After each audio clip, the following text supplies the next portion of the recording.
Hello दोस्तों, मेरा नाम है प्रियांश और आप देख रहे हैं प्रयागी बीएससी। तो जैसा कि मैंने आप सभी से किया था वादा कि मैं आपके लिए लेकर आऊँगा बीएससी पार्ट 1 मैथमेटिक्स से related videos. Allahabad university NEP के तहत जो कि सिस्टम है उसमें आपको हाफ चैप्टर्स जो है वो फर्स्ट सेमेस्टर में पढ़ने हैं और रिमेनिंग के हाफ चैप्टर्स अगले सेमेस्टर में पढ़ने हैं। लेकिन पढ़ने पूरे हैं, पूरा जो सिलेबस था पुराना सब कुछ वही है, बस दो पार्ट में डिवाइड कर दिया गया है, दो टर्म में डिवाइड कर दिया गया है। एक बार जो आप पढ़ लेंगे उसे दोबारा फिर अगले सेमेस्टर में नहीं पढ़ना है। तो यूनिट 1 रियल एनालिसिस चलिए शुरू करते हैं बिना टाइम वेस्ट किए। और पहले देख लेते हैं कि यूनिट 1 में क्या क्या टॉपिक्स हैं जो आपको पढ़ने हैं। तो देखिए, यूनिट 1 में आपको पढ़ना है स्टेटमेंट क्या होता है, कनेक्टिव्स क्या होता है, कंजंक्शन, डिसजंक्शन, निगेशन, कंडीशनल और बाई कंडीशनल जॉइंट्स क्या होते हैं, स्टेटमेंट फार्मूला, टाटोलॉजी क्या होता है, implication, equivalence, function, quantifier, set relation, order relation, partition on a set, function, direct inverse image of subset under map और बाकी के जो existence of square root of positive real number और जैसे topics जो आपको यूनिट 1 में पढ़ने हैं।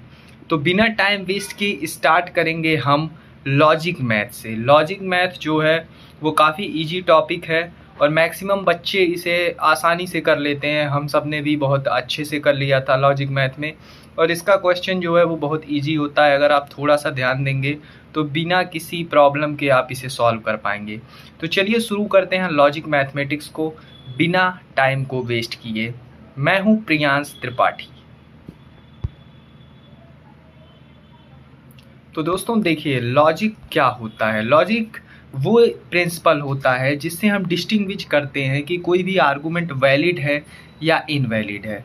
तो क्या लिखा है, आप डेफिनेशन पढ़ सकते हैं। It is the study of principle and method that distinguish between valid and invalid argument. और फिर है क्या, प्रपोजिशन लॉजिक। प्रपोजिशन या स्टेटमेंट किसे कहते हैं मैथमेटिक्स के लैंग्वेज में।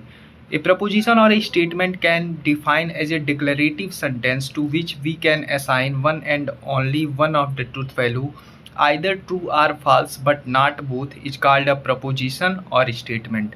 यानी कि मैथमेटिक्स की लैंग्वेज में प्रपोजिशन या स्टेटमेंट हम उसे कहेंगे जो सेंटेंस को हम या तो बता सकें वो सही है या गलत है, दोनों नहीं होगा, या तो वो ट्रू होगा या तो फिर फॉल्स होगा। जैसे अगर मैं सिंपली एग्जांपल बोलूँ 3 इज़ लेस देन 5, तो ये एक एक्चुअली में ट्रू सेंटेंस है, तो ये क्या होगा, स्टेटमेंट होगा। कोई आपसे बोले Ram is a good boy, क्या ये एक स्टेटमेंट है मैथ के लैंग्वेज में? आप कहेंगे नहीं, क्योंकि इसमें कुछ ये श्योर नहीं है ट्रू है कि फॉल्स है। किसी के नज़र में राम अच्छा हो भी सकता है, किसी के नज़र में राम गलत भी हो सकता है। तो वो वहाँ पे हम नहीं कहेंगे कि वो सेंटेंस क्या है, एक स्टेटमेंट है। द ट्रूथ और false of a proposition is called truth value of a proposition. जो भी हम ट्रू या फॉल्स बताते हैं किसी भी प्रपोजिशन या स्टेटमेंट को, उसे हम ट्रूथ वैल्यू ऑफ प्रपोजिशन कहते हैं। आपको हमेशा से ही पता है, आपने ट्रू फॉल्स बचपन से ही करते आए हैं। तो ट्रू के लिए हम टी का साइन करते हैं डिनोट, और फॉल्स को एफ से डिनोट करते हैं। और कभी कभी लिखा हुआ है कि हम ट्रू के लिए 1 का सिंबल और फॉल्स के लिए 0 का सिंबल भी यूज कर सकते हैं। तो ये होता है मैथमेटिक्स में लॉजिक का डेफिनीशन और स्टेटमेंट का डेफिनीशन। ये इम्पॉर्टेंट है, अगर आप बेसिक से जानेंगे तो चीज़ें आसान रहेंगी और पूरा अच्छे से समझ में आएगा। आगे बढ़ते हैं और चीज़ों को जानने का प्रयास करते हैं एग्जाम्पल्स के थ्रू। अब देखिए यहाँ पे एग्जाम्पल देखिए, प्रपोजिशन दिया है और उसका ट्रूथ वैल्यू दिया है। India's capital is new Delhi, ये ट्रू है, ये सेंटेंस ट्रू है, तो ये क्या होगा, एक स्टेटमेंट होगा। 2 × 3 = 5, ये एक फॉल्स जो है लिखा हुआ है, लेकिन ये भी एक स्टेटमेंट है क्योंकि इसे हम बता सकते हैं कि हाँ ये गलत है।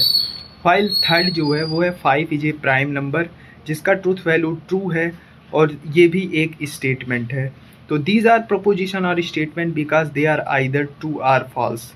ये तीनों में या तो उसमें से कोई ट्रू है कोई फॉल्स है, तो इस वजह से हम कह सकते हैं कि जो भी ऊपर एग्जाम्पल दिया है 1 2 3 वो स्टेटमेंट है। वाइल नीचे अगर आप देखेंगे जो नीचे के सेंटेंसेस हैं, हाउ ब्यूटीफुल आर यू, जो कि एक इंट्रोगेटिव सेंटेंस है, तो ये स्टेटमेंट नहीं होगा। Wish you a happy new year भी नहीं होगा। X plus y equal to z भी नहीं होगा। टेक वन बुक भी मैथमेटिकल लैंग्वेज में स्टेटमेंट नहीं होगा। They are not proposition as they are not declarative in nature, that is they do not declare definite truth value T और F. ये क्या नहीं है, ये प्रपोजिशन नहीं है, क्योंकि हम ये नहीं बता सकते कि ये जो लिखा हुआ है स्टेटमेंट 4, 5, 6, 7 ये ट्रू है या फॉल्स है। तो इस वजह से ये मैथमेटिक्स के लैंग्वेज में प्रपोजिशन या स्टेटमेंट नहीं है। तो दोस्तों आपको समझ में आ गया होगा प्रपोजिशन होता क्या है, स्टेटमेंट हम किसे कहते हैं, लॉजिक के पीछे का क्या रीज़न है, और मैथमेटिक्स और इंग्लिश में क्या डिफरेंस है। इंग्लिश में जो भी हम सेंटेंस पढ़ते हैं, चाहे वो इम्परेटिव सेंटेंस हो, एक्सक्लामेटरी सेंटेंस हो, ऑप्टेटिव सेंटेंस हो, असर्टिव हो या इंट्रोगेटिव हो, वो मैथमेटिक्स के लैंग्वेज में एक स्टेटमेंट तभी होगा जब हम उसे बता पाएँ कि वो ट्रू है या फॉल्स है, अदरवाइज वो एक स्टेटमेंट या प्रपोजिशन नहीं होगा। तो पहले वीडियो को ज़्यादा लंबा नहीं करेंगे, इंटरेस्ट धीरे धीरे आप बनाइए। और ये बड़ी ही मज़ेदार टॉपिक है, लॉजिक मैथमेटिक्स का जो टॉपिक है वो बहुत ही मज़ा आता है पढ़ने में, और बहुत इजी से आप इसके क्वेश्चन कर ले जाएंगे, मुझे पूरी उम्मीद है। तो इस वीडियो को यहीं तक रखते हैं, अगले वीडियो में यहीं से कंटिन्यू करेंगे और जानेंगे कि टाइप ऑफ प्रपोजिशन क्या है, एटॉमिक प्रपोजिशन, कंपाउंड प्रपोजिशन, और कनेक्टिव्स क्या होते हैं, कनेक्टिव किसे कहते हैं, कंजंक्शन क्या है, डिसजंक्शन क्या है, ये हम देखेंगे अगले वीडियो में। तब तक के लिए मुझे दीजिए इजाज़त। जय हिंद। पढ़ते रहिए, मचाते रहिए।